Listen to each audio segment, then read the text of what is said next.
শক্তিশালী ভূমিকম্প, নিহত অন্তত 16, ক্ষতিগ্রস্ত এলাকায় জরুরি অবস্থা বাংলাদেশে অনুভূত।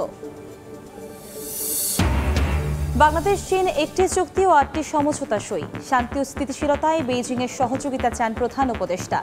ইউনুস শি বৈঠক, ব্যবসায়ীদের বিনিয়োগের আহ্বান।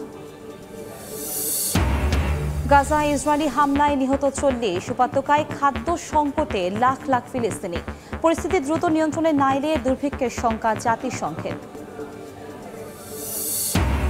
হাউথিদের ওপর হামলার পরিকল্পনা ফাঁসের ঘটনায় মার্কিন রাজনীতিতে তোলপাড়, ট্রাম্প প্রশাসনের রোষানলে সাংবাদিক জেফ্রি গোল্ডবার্গ। এবং রমজানের শেষ জুমায় পবিত্র মসজিদুল হারামে মুসল্লির ঢল, কাঁধে কাঁধ মিলিয়ে নামাজ আদায়, বিশ্ব শান্তি প্রতিষ্ঠা ও সমৃদ্ধি কামনায় জুমাতুল বিদায় বিশেষ দোয়া।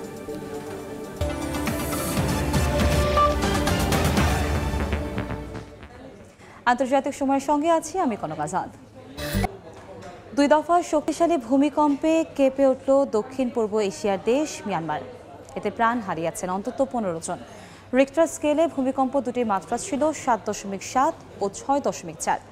রাজধানী নেইপিদো থেকে 250 কিলোমিটার দূরে সাখাইং শহরের উৎপত্তিস্থল। তীব্র ভূকম্পন অনুভূত হয়েছে থাইল্যান্ডের ব্যাংককেও। এতে একজনের মৃত্যুর খবর পাওয়া গেছে। একটি নির্মাণাধীন বহুতল ভবন ধসে আটকা পড়েছেন 43 জন। এদিকে ঢাকা, চট্টগ্রাম, সিলেট ও রাজশাহী সহ বাংলাদেশের বিভিন্ন স্থানেও ভূকম্পন অনুভূত হয়। জরুরি অবস্থা জারির খবর, স্থগিত করা হয় মেট্রো ও রেল পরিষেবা। মুঠোফোনে খুদে বার্তা দেখছিলাম, হঠাৎ করেই সবকিছু কেঁপে ওঠে। আমি চেয়ারে বসা অবস্থায় উল্টে পড়ে যাই। ভূমিকম্পটির উৎপত্তিস্থল মিয়ানমারের সাগাইং অঞ্চল। দেশটিতে 12 মিনিটের ব্যবধানে দ্বিতীয় দফায় অনুভূত হয় 6.4 মাত্রার কম্পন। মার্কিন ভূতাত্ত্বিক জরিপ সংস্থা USGS এর তথ্য অনুযায়ী রাজধানী নেইপিদো থেকে 250 কিলোমিটার দূরের শহরটিতে কম্পনটির উৎপত্তি হয় মাটির 10 কিলোমিটার গভীরে। এতে বেশ কয়েকজনের প্রাণহানির খবর পাওয়া গেছে। ভেঙে পড়েছে কয়েকটি শহরের রাস্তাঘাট, ধসে পড়েছে বিভিন্ন স্থাপনা। ক্ষতিগ্রস্ত এলাকাগুলোতে জরুরি অবস্থা জারি করেছে জান্তা সরকার। বাংলাদেশ ও চীনের মধ্যে একটি চুক্তি ও 8টি সমঝোতা স্মারক সই হয়েছে। প্রধান উপদেষ্টা ডক্টর মোহাম্মদ ইউনুস ও চীনের প্রেসিডেন্ট শি জিনপিং এর বৈঠক শেষে যৌথ বিবৃতিতে জানানো হয় এ তথ্য। শান্তি, সমৃদ্ধি ও স্থিতিশীলতা রক্ষায় চীনের সহযোগিতা চেয়েছেন ডক্টর ইউনুস। স্বৈরাচারী সরকার পতনের পর বাংলাদেশে ব্যবসার দারুণ পরিবেশ তৈরি হয়েছে জানিয়ে বাংলাদেশকে অর্থনৈতিক অঞ্চল হিসেবে গড়ে তুলতে চীনা ব্যবসায়ীদের প্রতি আহ্বান জানান তিনি। বাংলাদেশের সরকার প্রধান হিসেবে দায়িত্ব গ্রহণের পর প্রথমবারের মতো দ্বিপাক্ষিক রাষ্ট্রীয় সফরে চীনে ডক্টর মোহাম্মদ ইউনুস। সফরের তৃতীয় দিনে স্থানীয় সময় সকাল 10টার দিকে বেইজিংয়ের গ্রেট হলে বৈঠকে বসেন ডক্টর মোহাম্মদ ইউনুস ও চীনের প্রেসিডেন্ট শি জিনপিং। সেখানে দুদেশের স্বার্থ সংশ্লিষ্ট বিভিন্ন ইস্যুতে আলোচনা হয়। ঘণ্টাখানেক চলে সেই বৈঠক। এরপর যৌথ বিবৃতি প্রকাশ করে ঢাকা, বেইজিং। দুদেশের মধ্যে একটি চুক্তি ও 8টি সমঝোতা স্মারক সই হয়েছে। অর্থনৈতিক আর প্রযুক্তি সহযোগিতা ছাড়াও গণমাধ্যম ও স্বাস্থ্য খাত সহ কয়েকটি বিষয়ে সমঝোতা স্মারক স্বাক্ষর হয়েছে বলে জানানো হয়। আশ্বাস মিলেছে মোংলা বন্দরের আধুনিকায়ন এবং বাংলাদেশে চীনের বিশেষ অর্থনৈতিক অঞ্চল গড়ে তোলার। শি জিনপিং বলেছেন যে উনারা এনকারেজ করবেন চাইনিজ ইনভেস্টররা যাতে বাংলাদেশে ইনভেস্ট করে। আমরা আশা করছি চাইনিজ ইনভেস্টমেন্ট অনেক ম্যাসিভলি বাংলাদেশে আসবে। ওয়াটার রিসোর্স ম্যানেজমেন্টের ব্যাপার কোঅপারেটিভ তিস্তার বিষয়টাও এসছে, তিস্তার এই প্রকল্পের সাহায্যের কথাটাও এসছে। এদিন চীনের ব্যবসায়ী নেতাদের সঙ্গে এক সংলাপে অংশ নেন প্রধান উপদেষ্টা। সেখানে তিনি বলেন, ভৌগোলিক কারণেই দারুণ অবস্থানে রয়েছে বাংলাদেশ। বঙ্গোপসাগরের কারণে নেপাল, ভুটান কিংবা ভারতের 7 সিস্টার্স অঞ্চল বাণিজ্যের জন্য বাংলাদেশের ওপর নির্ভরশীল। তাই এই অঞ্চলের ব্যবসায়িক সম্প্রসারণের জন্য বাংলাদেশে একটি অর্থনৈতিক জোন গড়ে তুলতে চীনা ব্যবসায়ীদের প্রতি আহ্বান জানান doctor Yunus. Makes it very exciting country. Bangladesh oversees the whole Bay of Bengal. Nepal, Bhutan, landlocked country, they have no access to the sea. So if you are a landlocked country, your fate is sealed. If they have to be present in the world market, they have to pass through Bangladesh. They have to bring things, send things to Bangladesh.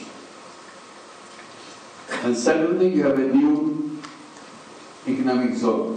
স্বৈরাচার পতনের পর বাংলাদেশের আমূল পরিবর্তন হয়েছে জানিয়ে চীনা ব্যবসায়ীদের বিনিয়োগের আহ্বান জানান ডক্টর ইউনুস। বলেন, তারুণ্যের শক্তিকে ব্যবহার করে সুযোগ রয়েছে লাভবান হওয়ার। There is no shortage of young people, both men and women.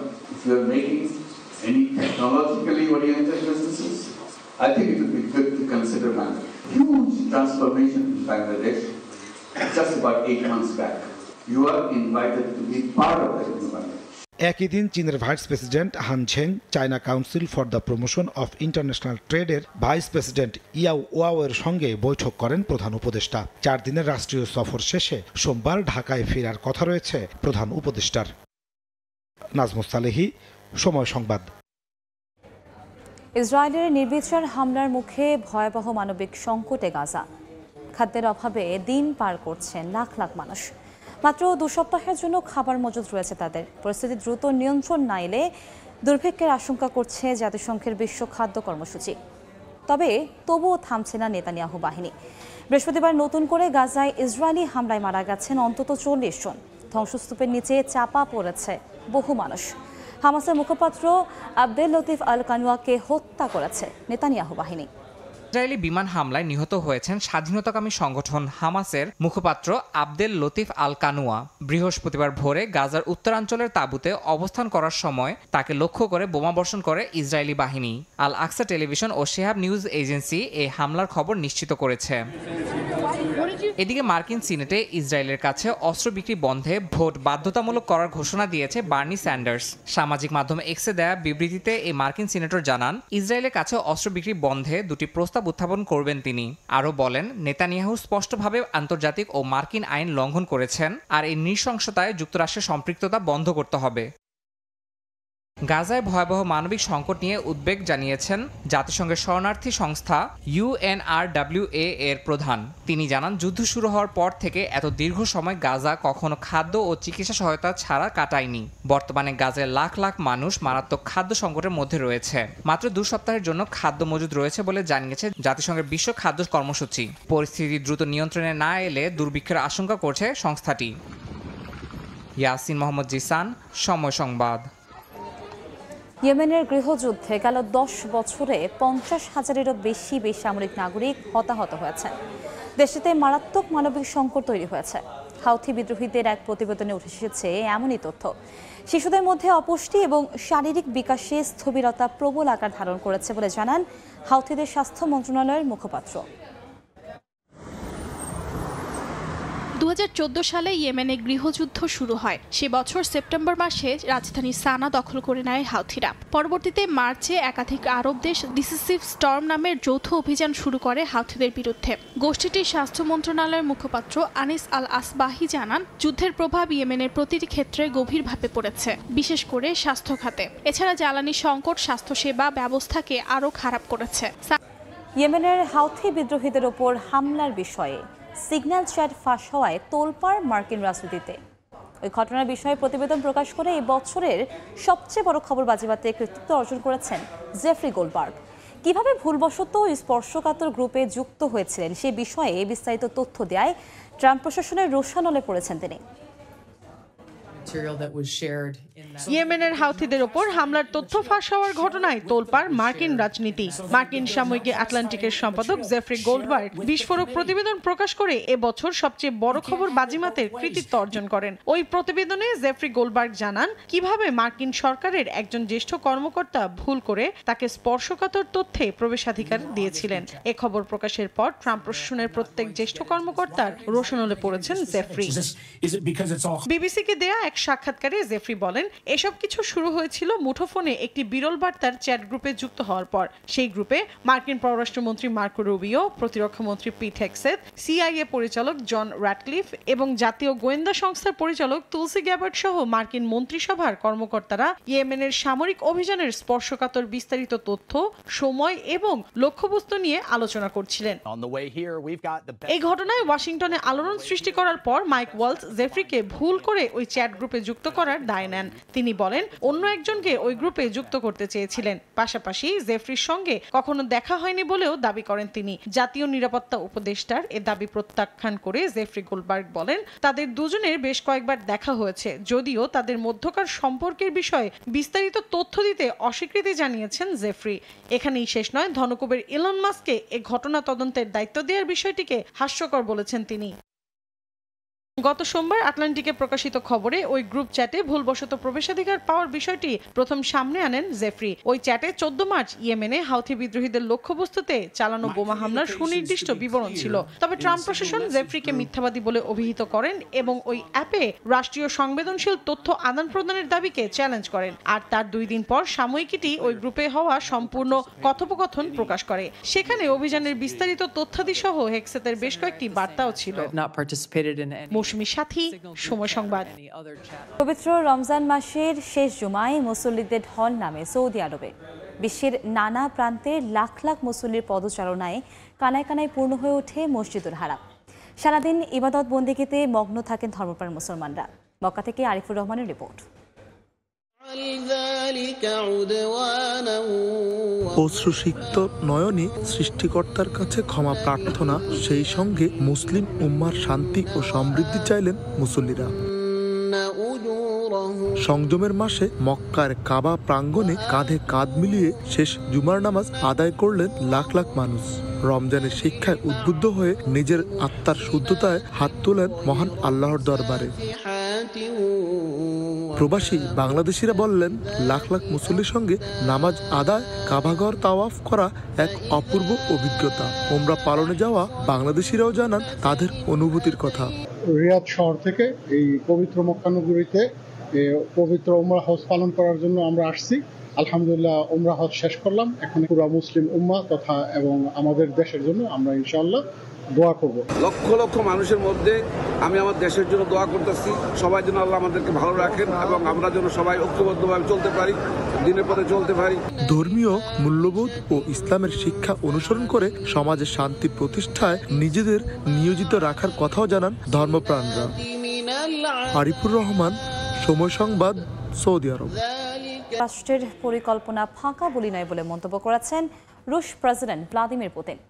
ট্রাম্পের গ্রিনল্যান্ড দখলের সঙ্গে রাশিয়ার কোনো সম্পর্ক নেই বলেও জানান তিনি। তবে মস্কোর আশঙ্কা, ভবিষ্যতে বিভিন্ন সংঘাতের সময় আর্কটিক অঞ্চলকে পশ্চিমারা ব্যবহার করতে পারে। এদিকে গ্রিনল্যান্ড নিয়ে নানা বিতর্কের মধ্যে শুক্রবার দ্বীপটি সফরে যাচ্ছেন মার্কিন vice president JD Vance. Greenland নিয়ে যুক্তরাষ্ট্রের পরিকল্পনা যে শুধু কথার কথা নয়, এবার তা স্পষ্ট করেছেন রুশ প্রেসিডেন্ট ভ্লাদিমির পুতিন।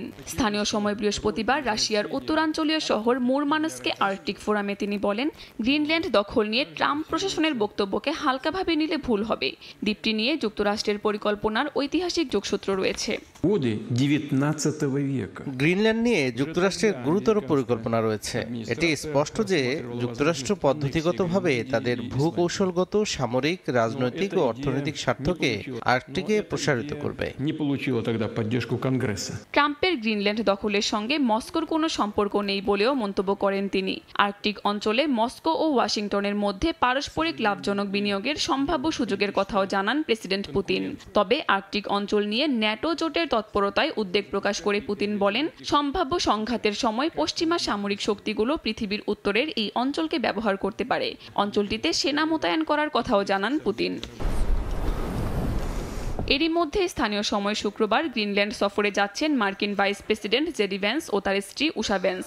যদিও সফরকে ঘিরে তীব্র সমালোচনা করেছেন গ্রিনল্যান্ডের নেতারা। ডেনমার্ক স্পষ্ট জানিয়ে দিয়েছে, গ্রিনল্যান্ডের জনগণ যুক্তরাষ্ট্রের অংশ হতে চায় না।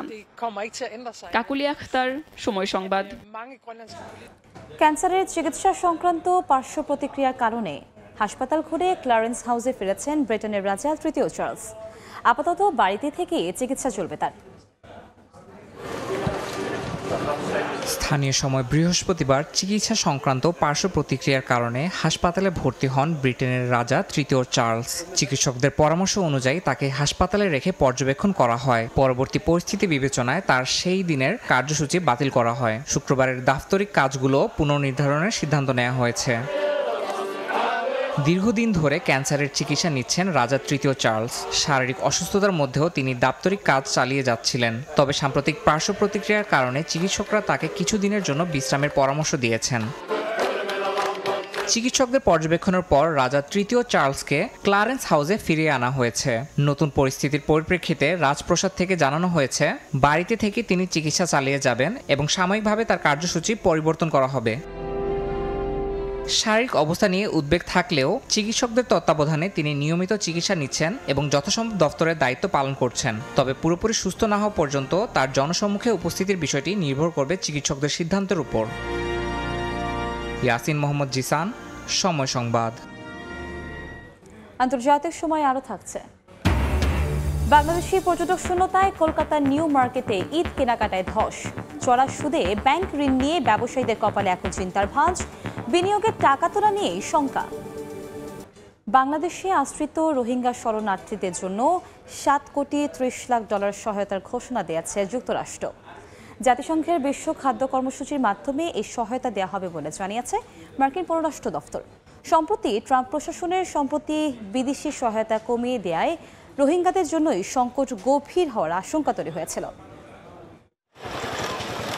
মিয়ানমারের জাতিগত নিধনের মুখে বাংলাদেশের শরণার্থী শিবিরে থাকছে অন্তত 12 লাখ রোহিঙ্গা। প্রাণ নিয়ে দেশ ছেড়ে পালালেও ক্যাম্পগুলোতে খাদ্য, স্বাস্থ্যসেবা সহ মৌলিক চাহিদা মেটাতে কঠিন পরিস্থিতির সম্মুখীন তারা। এই সংকট মোকাবিলায় নতুন করে $7,30,000 সহায়তা দিতে যাচ্ছে যুক্তরাষ্ট্র। সামাজিক মাধ্যম এক্সে দেয়া পোস্টে এ সহায়তা দেওয়ার কথা জানান মার্কিন পররাষ্ট্র দপ্তরের মুখপাত্র ট্যামি ব্রুস। আরও জানান জাতিসংঘের বিশ্ব খাদ্য কর্মসূচির মাধ্যমে ব্যয় করা হবে এই অর্থ। এতে 1 লাখেরও বেশি রোহিঙ্গা শরণার্থীদের জন্য খাদ্য ও পুষ্টি সহায়তা নিশ্চিত করা হবে। বিদেশি সহায়তা কমিয়ে ট্রাম্প প্রশাসনের আমেরিকা ফার্স্ট নীতির মধ্যেই রোহিঙ্গাদের জন্য নতুন তহবিল অনুমোদন দিল ওয়াশিংটন। মার্কিন পররাষ্ট্র দফতরের তথ্য অনুযায়ী 2017 সাল থেকে রোহিঙ্গাদের জন্য প্রায় $240 কোটি সহায়তা দিয়েছে যুক্তরাষ্ট্র। তবে ট্রাম্প জানুয়ারিতে দ্বিতীয় দফায় দায়িত্ব নেয়ার পর বৈদেশিক তহবিল স্থগিত থাকায় রোহিঙ্গা শিবিরে অন্তত 5টি হাসপাতালের সেবা সীমিত হয়ে পড়েছিল। নতুন এই তহবিলের অনুমোদন রোহিঙ্গাদের জন্য কিছুটা স্বস্তি বয়ে আনবে বলে ধারণা সংশ্লিষ্টদের। ইয়াসিন মোহাম্মদ জিসান, সময় সংবাদ। এবছর কলকাতার নিউ মার্কেটের ভারতীয় ব্যবসায়ীরা জমিয়ে ব্যবসা করতেন। তবে এবছর বাংলাদেশি ক্রেতা না থাকায় ভাটা পড়েছে সেই ব্যবসায়। স্থানীয় ক্রেতারা যে পরিমাণ কেনাকাটা করছেন তাতে লাভ তো দূরের কথা, বিনিয়োগের টাকা উঠবে কিনা তা নিয়ে শঙ্কায় দিন কাটছে ব্যবসায়ীদের। বিস্তারিত জানাচ্ছেন সুব্রত আচার্য, আর ছবি তুলেছেন বিশ্বজিৎ দাস। পবিত্র রমজান মাসে চিরচেনা চেহারায় নেই কলকাতার নিউ মার্কেট, যেখানে ক্রেতা বিক্রেতার হাঁকডাকে মুখর থাকার কথা, আর সেখানেই এখন শুনশান নীরবতা। স্থানীয় ব্যবসায়ীরা বলছেন বাংলাদেশি পর্যটকদের ভিসা না দেওয়ায় অনেকেই ঈদের কেনাকাটা করতে এবার কলকাতায় আসতে পারেননি। বাংলাদেশি ক্রেতা না থাকলে স্থানীয় ক্রেতাদের দিয়ে ব্যবসায় লাভ করা সম্ভব নয় বলেও জানান কেউ কেউ। সাদার স্ট্রিট, নিউ মার্কেট বা বিভিন্ন ধরনের যত আছে সব বাংলাদেশের লোক না আসলে আমাদের অত উন্নতি হচ্ছে না। বাংলাদেশি ক্রেতা না থাকায় ব্যাংক থেকে চড়া সুদে টাকা নিয়ে চরম বেকায়দায় পড়েছেন স্থানীয় ব্যবসায়ীরা। লাভ তো দূরের কথা, বিনিয়োগের টাকাও তুলতে না পারার শঙ্কায় অনেকে। বলতে পারবো না কি হবে না হবে, কোনো বোঝা যায় না, অনেক অবস্থা খারাপ। বছরের ঠিক এই সময় নিউ মার্কেটের অসংখ্য ব্যবসায়ী ব্যাংক থেকে চওড়া সুদে ঋণ এনে তবে তাদের ব্যবসায় বিনিয়োগ করেন, আর লক্ষ্য থাকে বাংলাদেশি পর্যটক এলে তবেই ব্যবসায় লাভ তারা ঘরে তুলবেন। তবে বাস্তবতা এবছর ভিন্ন। ভিসা সংক্রান্ত জটিলতার কারণে আসতে পারছেন না বাংলাদেশি পর্যটকরা, আর সে কারণেই এই ব্যবসায় এবার মার খাচ্ছেন কলকাতার ব্যবসায়ীরা। কলকাতার নিউ মার্কেট থেকে সুব্রত আচার্য, সময় সংবাদ। কানাডার টরন্টোতে আয়োজন করা হয়েছে one of a kind show নামের ঐতিহ্যবাহী মেলার। ট্রাম্প প্রশাসনের শুল্ক নীতির শঙ্কা মোকাবেলা করতে এবারের মেলায় কানাডার স্থানীয় ব্যবসায়ীরা ভিন্ন ধর্মী এক উদ্যোগ নিয়েছেন। One of a kind show. কানাডার টরন্টোতে আয়োজিত এই মেলায় অংশ নিয়েছেন 400-র বেশি স্থানীয় উদ্যোক্তা। গত 50 বছর ধরে ঐতিহ্যবাহী এই মেলা আয়োজিত হয়ে থাকলেও এবারের আয়োজন অন্যান্য বারের চেয়ে খানিকটা ভিন্ন। কানাডার স্থানীয় পণ্য কেনার আহ্বান জোরালো হয়েছে এবার। যুক্তরাষ্ট্রের নতুন শুল্ক নীতির হুমকির কারণে এই উদ্যোগ নিয়েছেন বিক্রেতারা। দেশীয় পণ্যের ব্যাপারে একমত ক্রেতা বিক্রেতা উভয়ই। আমাদের ব্র্যান্ড নতুন, আমরা মূলত স্থানীয়ভাবে তৈরি পণ্য বিক্রি করি। যুক্তরাষ্ট্রেও আমাদের গ্রাহক রয়েছে, কিন্তু বাড়তি কর একটা বড় সমস্যা হয়ে দাঁড়াবে। আমাদের জন্য কঠিন হলেও আরো অনেক প্রতিষ্ঠানের অবস্থা আমাদের চেয়েও খারাপ হবে। বিশ্বব্যাপী অর্থনৈতিক অনিশ্চয়তার কারণে কানাডার স্থানীয় পণ্য নিয়ে ক্রেতাদের মাঝে আগ্রহ বাড়ছে। এবার এই মেলা পরিণত হয়েছে বাই কানাডিয়ান আন্দোলনের এক গুরুত্বপূর্ণ মঞ্চে। আমাদের একসঙ্গে স্থানীয় ব্যবসাকে সমর্থন করাটা খুব জরুরি। এটা শুধু কর্মসংস্থান নয়, আমাদের পণ্যগুলোকেও এগিয়ে নেয়ার বিষয়। অনেক ভালো পণ্য আছে যেগুলোর কথা মানুষ জানেই না। উদ্যোক্তারা জানান এটি শুধু মেলা নয়, বরং নিজেদের তৈরি পণ্যের প্রতি বিশ্বাস, গর্ব আর সংহতির উপস্থাপন। বিক্রেতারা জানান শুল্ক বৃদ্ধির ঘোষণা শঙ্কা তৈরি করলেও স্থানীয় ক্রেতাদের সমর্থন তাদের এগিয়ে যেতে সাহায্য করছে। কাকুলি আখতার, সময় সংবাদ। ঈদ যত ঘনিয়ে আসছে, ঈদের কেনাকাটা ততই জমে উঠেছে কুয়েতের বিভিন্ন শপিং মলগুলোতে। পরিবার পরিজন থেকে দূরে থাকা প্রবাসীরা নিজের পছন্দসই পাঞ্জাবি সহ ঈদের কেনাকাটা কিনতে ঘুরে ফিরছেন বিভিন্ন মার্কেটে। কুয়েত থেকে মঈন সুমনের রিপোর্টে বিস্তারিত। ঈদকে সামনে রেখে কুয়েতের শপিং মলগুলোতে ভিড় করছেন প্রবাসী বাংলাদেশিরা। সকাল থেকে মধ্যরাত পর্যন্ত চলছে বেচাকিনা। বাংলাদেশের তৈরি পোশাকের ব্যাপক চাহিদা এখানে। কুয়েত সিটির প্রাণকেন্দ্র মুরগাবে অবস্থিত কেনাকাটার কেন্দ্রস্থল হিসাবে পরিচিত সুক মিছিলা, সুক আল ওয়াতানিয়া, সুক ইরানি সহ বেশ কয়েকটি বড় শপিং মল রয়েছে। মার্কেটের ভেতরে বাইরে ছোট বড় সব ধরনের দোকানের বেশিরভাগের মালিক যেমন বাংলাদেশি, তেমন ক্রেতারাও বাংলাদেশি। বাংলাদেশি উন্নত মানের Punjabi, fatua, lungi, salwar kameez, T shirt, jeans, ছোট বাচ্চাদের বিভিন্ন পোশাক রয়েছে।